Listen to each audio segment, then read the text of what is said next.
নমস্কার জয়দেবদা, আমি রিয়া বলছিলাম বাংলাহান থেকে। নমস্কার।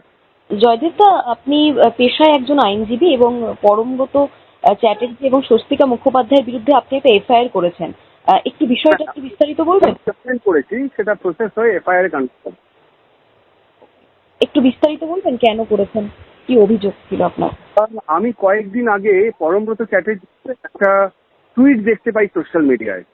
হ্যাঁ। যে টুইটটা পোস্ট করেছিলেন সোশ্যাল মিডিয়ায় একজন বিখ্যাত সাংবাদিক শ্রী কাঞ্চন গুপ্ত, এবং উনি কেন্দ্রীয় সরকারের ইনফরমেশন অ্যান্ড ব্রডকাস্টিং মিনিস্ট্রির উনি একজন অ্যাডভাইসার।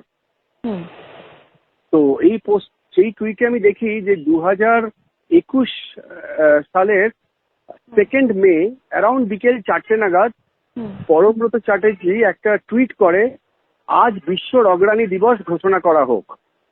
তো 2021 2 মে হচ্ছে যেদিনকে তৃণমূল ক্ষমতায় আসে। কাউন্টিং এর তৃণমূলের রেজাল্ট বেরোবার পরেই দুপুর থেকেই সারা পশ্চিমবঙ্গ জুড়ে ভায়োলেন্স শুরু হয়ে যায় এবং তার খবর আসতে থাকে।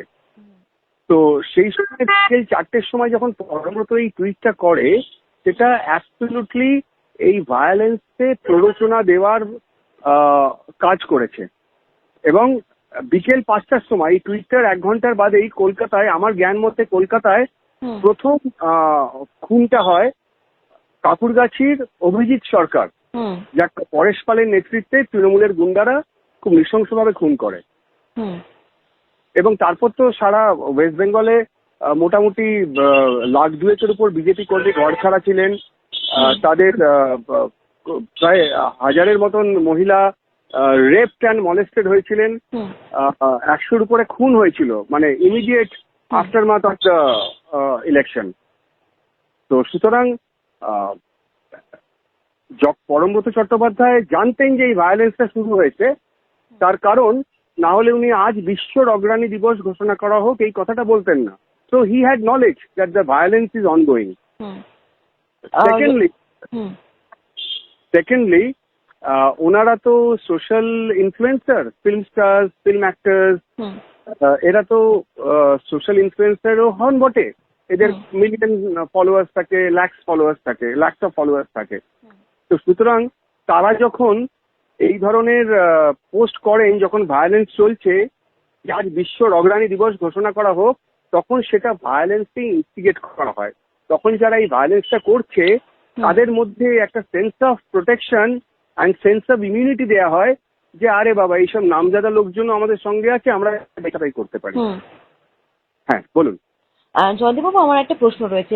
যে কথা আপনি বললেন যে স্বস্তিকা মুখোপাধ্যায় এবং পরমব্রত চট্টোপাধ্যায়, ওনারা তো পাবলিক ফিগার রয়েছেন, ফলত একটা রাজনৈতিক দলের হয়ে যে ধরনের উস্কানিমূলক যে বার্তা দেওয়া সমাজ মাধ্যমে, এটাকে আপনি কিভাবে দেখছেন? এবং ক্ষমতা যখন পরিবর্তন হলো 2026-এ বিজেপি ক্ষমতা এলো, গতকাল আমরা দেখলাম টলিগঞ্জে উনি একটা প্রেস কনফারেন্স করলেন, সেখানে বললেন যে পরিবারের ওপরে চাপ দেওয়া হয়েছিল ওনাকে, উনি খানিকটা প্রাণে বাঁচার জন্য ওনাকে কথা শুনে সবটা করতে হতো। আপনি কি বলবেন এই পুরো বিষয়টা? আমি কনফারেন্সটা দেখলাম, মানে আমারই এক বন্ধু ভিডিওটা ফরওয়ার্ড করলো আমাকে হোয়াটসঅ্যাপে। তো বলেছে যে তার সদ্যজাত সন্তানের মুখ চেয়ে ওনাকে অনেক কিছু শুনতে হয়েছে। তো আমি তো জানি ওনার সন্তানের বয়স 1 বছর, এই 2025 সালে জন্ম। আর উনি তো এই পোস্টপোল ভায়োলেন্সে ইনস্টিগেট করে টুইটটা করেছিলেন 2021-এ। তো উনি কি তখন জ্যোতিষ চর্চা করছিলেন যে পরে আমার একটি সন্তান হবে এবং তার মুখ চেয়ে আমি এখন থেকেই একটা লার্জ স্কেল ক্রিমিনাল ভায়োলেন্স অর্কেস্ট্রেট করা একটা পলিটিক্যাল পার্টি, তার ধামা ধরে আমি তার সমস্ত রকমের ভায়োলেন্ট কুকর্ম আমি এন্ডোর্স করি?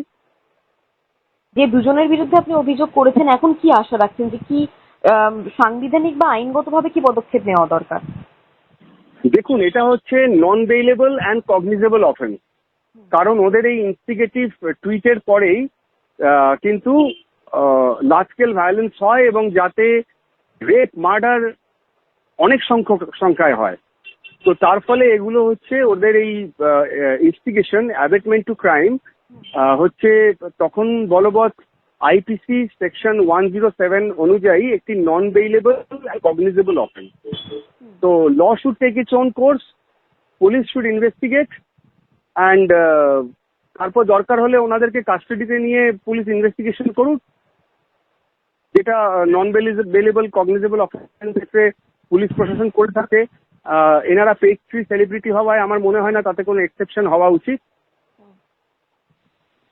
আমার পুলিশের উপর সম্পূর্ণ ভরসা আছে যে তারা আইনানুগ ব্যবস্থা নেবেন। ধন্যবাদ জয়দেব বাবু। ধন্যবাদ। আরো ভালো ভালো খবর দেখতে সাবস্ক্রাইব করুন বাংলা হান্টের ইউটিউব চ্যানেল। বাংলা হান্টের আরো খবর দেখতে নজর রাখুন। বাংলা খবর মানেই বাংলা হান্ট।